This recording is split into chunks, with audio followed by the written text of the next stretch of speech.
Hello. So I was asked today about the new light player, Diamanes. I think that's how you pronounce his name. It's pretty weird.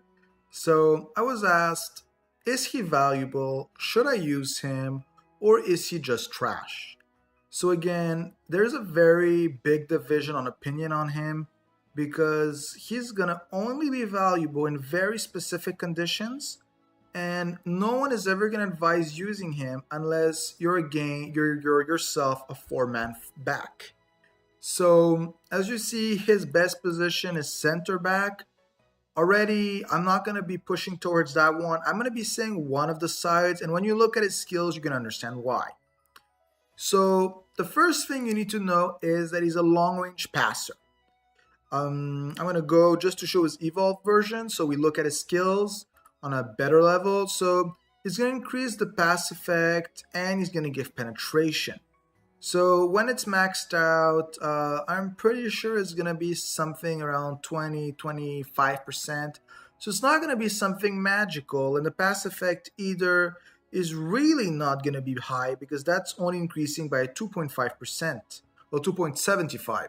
So again, it's just going to be nice so that he directly long passes to your striker and shoots. I would like to point out it has no action bar recovery whatsoever.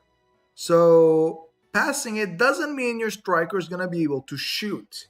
So again, this is something that you're going to prefer in PvE, as you're going to be able to control it on manual to know exactly what you want to pull off. It's less interesting in PvP.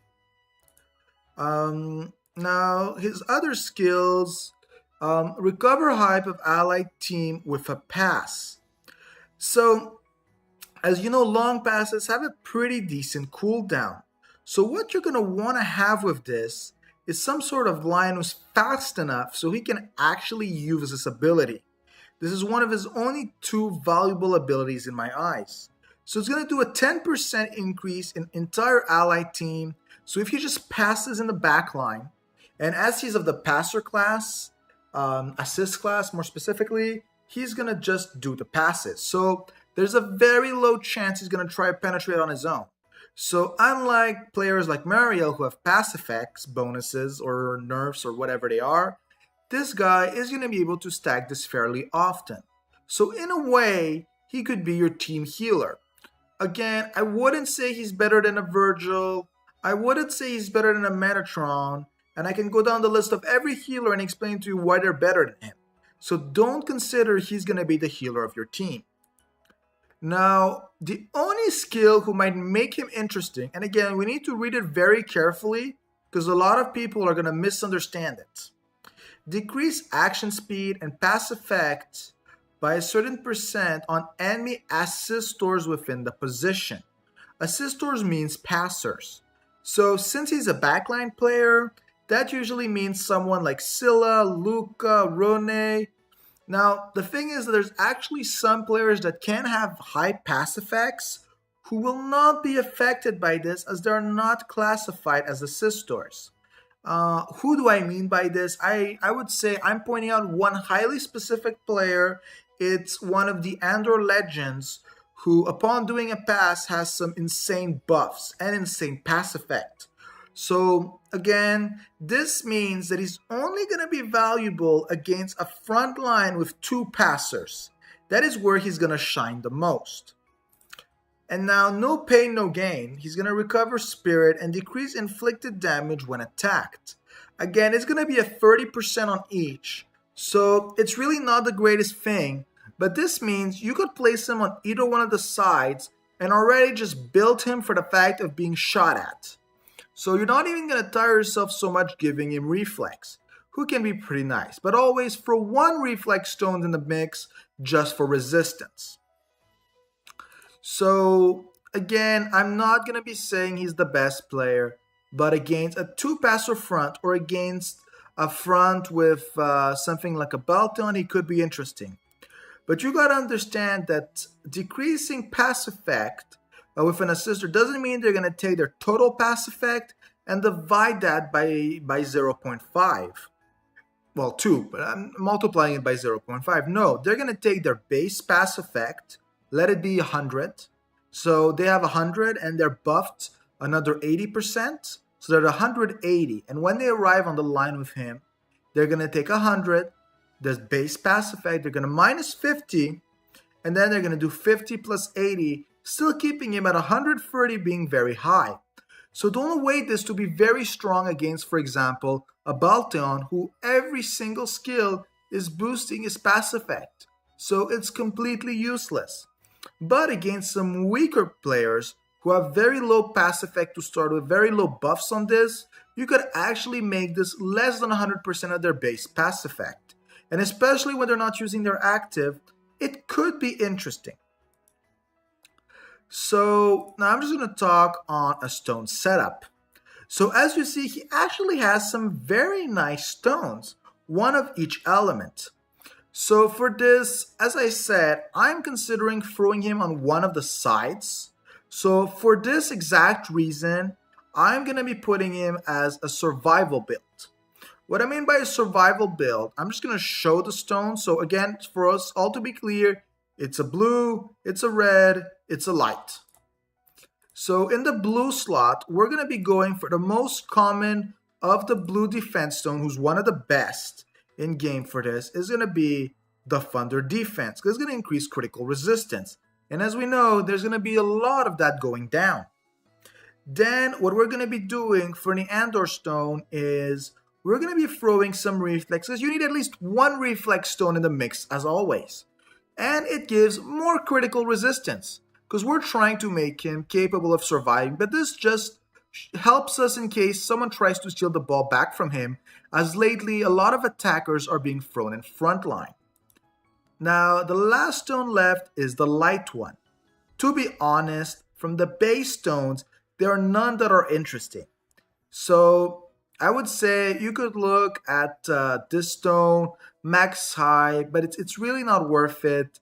If you were really to have one of these, I would throw a light action speed, but the more you advance, I would actually say to go look at the uniques in the light section, because the other two are really great. Both stacked up are going to give you a high critical resistance, and now what you want to do again is be sure you're going to be able to stay alive.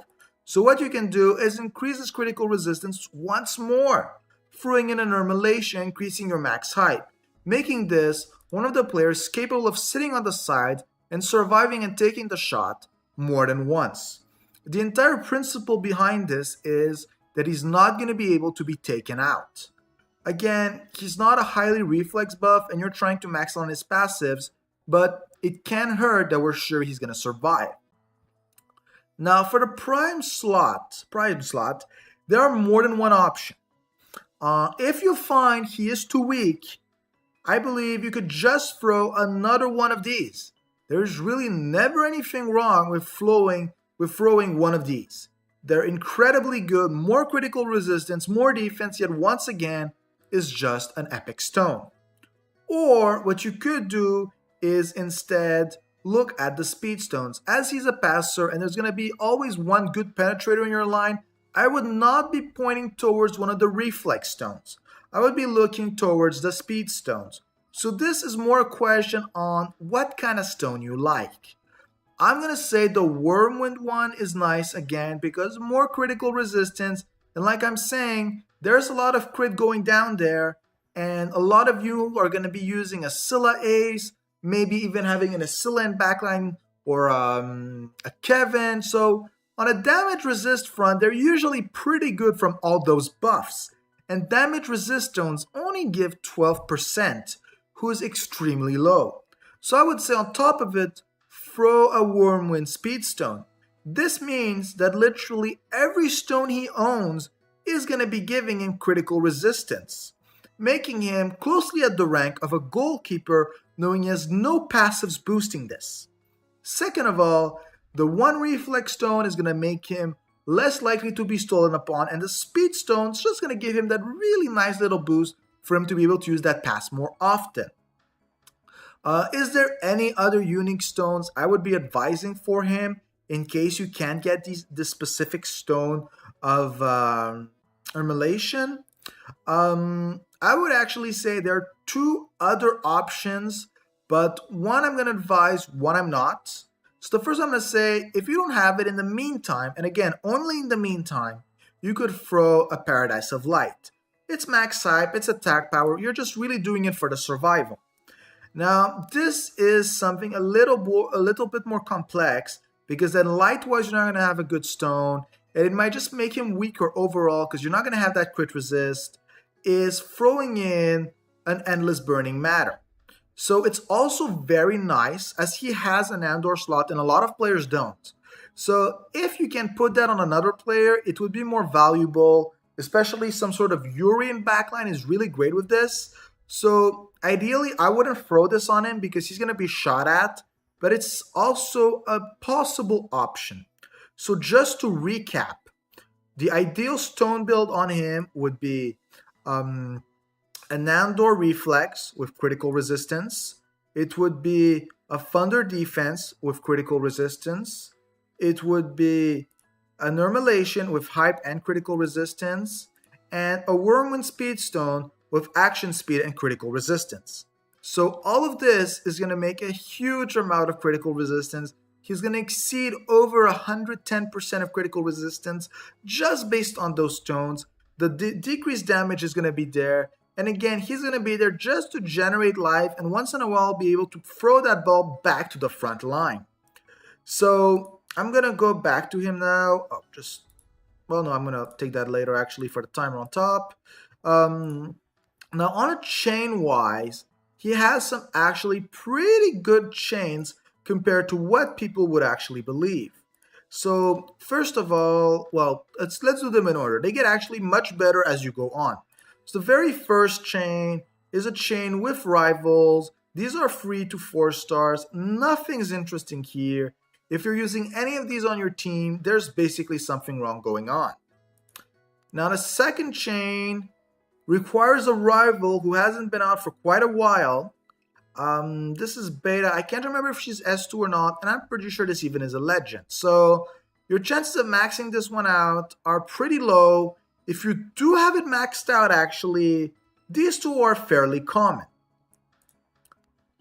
Now, in the third one for the rival, I'm going to tell you right now, there's only one possible option, is going to be seeing Anael.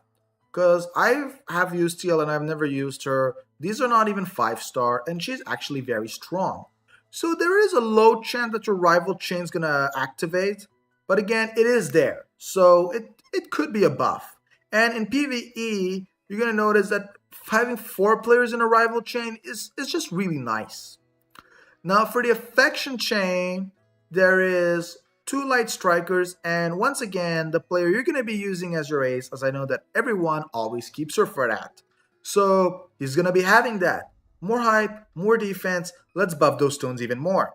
So again, as I've been saying, using her as ace, having this affection chain, who I believe all of you are going to have, having that insane critical resistance stone setup, and having the recover spirit stone and decrease inflicted damage when attacked, are going to allow him to be one of the sides who's going to stay the longest. And not only that, he's going to heal the entire team. So, should you use him or not? The question really depends on what your backline looks like. If you have no healers in your team, he is a pretty interesting option. If you have some sort of good active healer, when I mean a good active healer, I'm really meaning either a Miho or a Virgil. You don't want him. If you don't, he could be nice because he has an entire team heal. He can survive on the sides and not allow them to pass. Now, he doesn't have a line buff, and that's going to make him pretty weak. So I would always advise running him in a 4-man back, especially if you can throw in there something like a Kiki, a Chitose, a Mariel, a Michael, a Magnus, anything that can help him survive a little bit more. So, we could just look one last second at his ace. It's an increased crit rate and critical resistance of Light and Thunder players. Light and Thunder have some decent aces, but sadly, Mono Light is much stronger than Light and Thunder combined. So the chances of you using this are pretty bad. And I actually do like the name of that ace. It's kind of funny, Me Soccer How. And if you look, he has a skin who says don't panic. So he's reading a book about how to not panic for this, who's actually ironic. And if you go here, he just put the books back in the bag. So there are a few ideas of what maybe his next skin are. A lot of people were actually mentioning he was going to be maybe some sort of like angel apprentice or something like that. As you notice, a lot of his clothes is being ripped off. We're imagining it's some sort of practice thing. So there are some speculations on what his E form are going to be like. But again, we never really know. And from the looks of it, he's going to be highly underrated just because he doesn't have a line buff that is actually valuable. So again, this is a player that you're going to want to use for 4-man lines. He does have value. He's not actually total trash. But again, this is going to be in a specific setup where you have something else to keep him alive. So I hope this has helped people understand why Dynames or Dynames, again, this name is something special, is actually not the worst player ever. I could actually point out which player I rank as the worst player in the game for 5 stars, just for the fun of it, something that actually buffs the enemy line. He is right here, Celis. So just pointing out why he's the worst one in my eyes, because he's going to increase the attack power of the enemies, and it's just like, why would you increase their attack power? Like, are they already too weak for you? Like, you just want to make yourself a bigger challenge? So again, he's pretty low on the ladder, but there is a niche for him, and he does have a nice full team heal. So if you have like a Metatron Ace somewhere in there, or Metatron just in center mid, combining both of them could make a highly cancerous entire team heal if you don't want to run a Virgil. So I hope this has helped people understand why Diamantes is not really the worst player, but is sadly still lowly ranked. Thank you very much, and if you have any other request, just message me on the forum, on the Facebook page, and I'll see what I can do about them.